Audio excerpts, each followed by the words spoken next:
दोस्तों, जो तिरंगा आज हमारे देश भारत की आन बान शान माना जाता है, क्या आप उस तिरंगे की हिस्ट्री को जानते हैं? क्या आपने कभी सोचा कि जिस झंडे को देखकर आज हिंदुस्तान में रहने वाला हर इंसान गर्व महसूस करता है, वो झंडा कब बनाया गया था और क्यों बनाया गया था? और इस झंडे का जो डिज़ाइन है जो आज हम देखते हैं, ये डिज़ाइन सबसे पहले किस इंसान के दिमाग में आया था? तो दोस्तों, इस तरह की तमाम चीज़ों के बारे में आज की इस वीडियो में हम बात करेंगे और भारत के झंडे से जुड़ी बहुत ज़रूरी बातें आज की इस वीडियो में हम जानेंगे। तो दोस्तों, वीडियो शुरू करने से पहले बस मेरी आपसे छोटी सी गुजारिश है कि नए आने वाले दोस्त चैनल को सब्सक्राइब करके साथ ही में बेल आइकन को भी प्रेस कर दें और हमारी हौसला अफजाई के लिए हमेशा की तरह हमारी इस वीडियो को भी लाइक कर दें, ताकि इसी तरह की नॉलेजेबल और हिस्टोरिकल वीडियोस का ये सिलसिला हम जारी रख सकें। दोस्तों, वैसे तो 1857 में जब हिंदुस्तान में रहने वाले लोगों ने अंग्रेज़ों के खिलाफ बगावत की थी,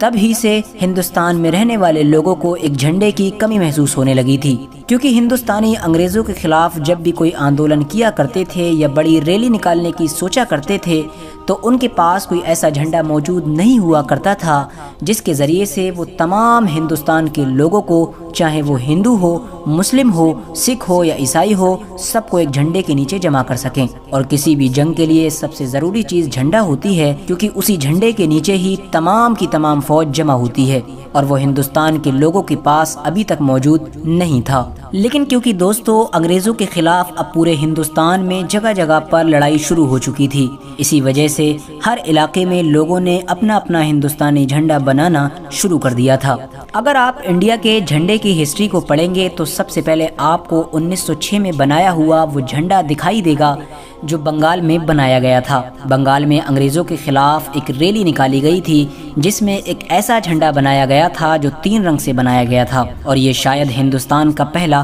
तिरंगा भी था जो 3 रंगों से तैयार किया गया था। इस तिरंगे में सबसे ऊपर केसरिया रंग था, बीच में पीले रंग की पट्टी थी और नीचे हरे रंग की पट्टी थी। बीच वाली पीली पट्टी पर हिंदी में वंदे मातरम लिखा हुआ था और नीचे की हरी पट्टी पर एक सूरज और एक चांद तारा बना हुआ था। इसके बाद हिंदुस्तान का अगला झंडा भीकाजी कामा ने 22 अगस्त 1907 को बनाया था। ये झंडा बंगाल के झंडे से थोड़ा सा अलग था। इसमें सबसे ऊपर वाली पट्टी हरी थी और नीचे की पट्टी केसरिया नहीं बल्कि लाल कलर की थी। बाकी तकरीबन ये झंडा बंगाल के झंडे की ही तरह सेम था। उसके बाद धीरे धीरे फादर ऑफ नेशन यानी गांधी जी को भी हिंदुस्तान के झंडे की टेंशन सताने लगी थी,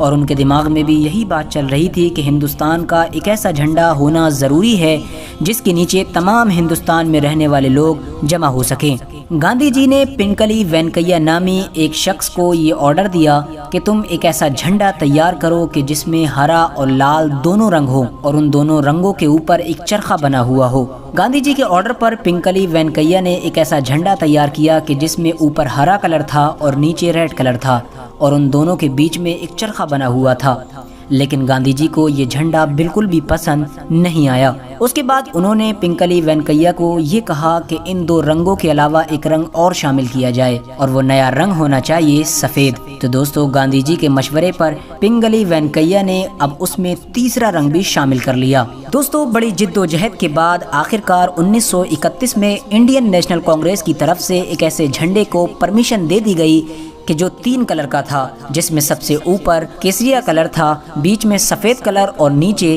ग्रीन यानी हरा कलर था, और उस झंडे के बीच में एक चरखा बना हुआ था जो गांधी जी की फरमाइश पर बनाया गया था। उसके बाद 1931 से लेकर 1947 तक यही इंडिया का झंडा रहा, और इसी झंडे के नीचे पूरे इंडिया के लोगों ने अपनी आज़ादी की लड़ाई लड़ी थी। 1947 में जब अंग्रेज़ भारत को छोड़कर चले गए तो पूरे हिंदुस्तान के सामने सबसे बड़ा सवाल और सबसे बड़ी मुसीबत यही थी कि आखिर अब भारत का झंडा कैसा बनाया जाए, क्योंकि अभी तक जिस झंडे के नीचे रहकर हिंदुस्तान के तमाम लोगों ने अंग्रेज़ों से लड़ाई लड़ी थी, वो भारत का झंडा नहीं था बल्कि कांग्रेस पार्टी का झंडा था, और भारत के झंडे को कांग्रेस पार्टी के झंडे से अलग रखना बहुत ज़रूरी था। 1947 में एक ऐसी टीम बनाई गई जिसे ये जिम्मेदारी दी गई कि वो भारत के पुराने झंडे में बदलाव करके इंडिया का एक नया झंडा तैयार करे। उस टीम में जवाहरलाल नेहरू, डॉक्टर भीमराव अंबेडकर, सरदार वल्लभ भाई पटेल और डॉक्टर मौलाना अबुल कलाम आजाद जैसे बड़े बड़े नेता शामिल थे। दोस्तों, उस वक्त संविधान सभा के एक जनरल सेक्रेटरी हुआ करते थे जिनका नाम था बदरुद्दीन तैयब जी।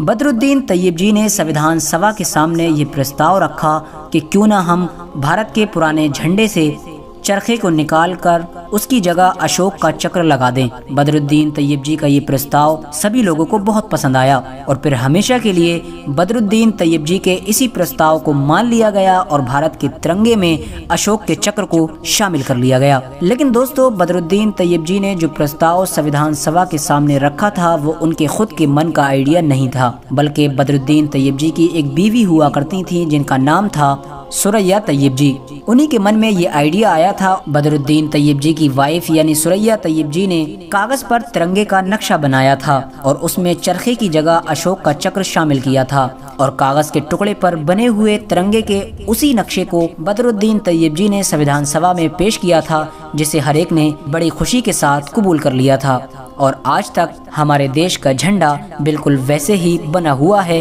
और उसी डिजाइन के साथ लहरा रहा है। लेकिन दोस्तों, ये बड़े ही अफसोस की बात है कि जिस सुरैया तैयब जी ने हमारे देश के झंडे को एक नया डिजाइन दिया था, आज हम उन्हीं को भूल गए हैं। अगर आप लोगों को ये वीडियो पसंद आया हो तो इस वीडियो को जरूर लाइक करें और इसे अपने दोस्तों और रिश्तेदारों के साथ जरूर शेयर करें।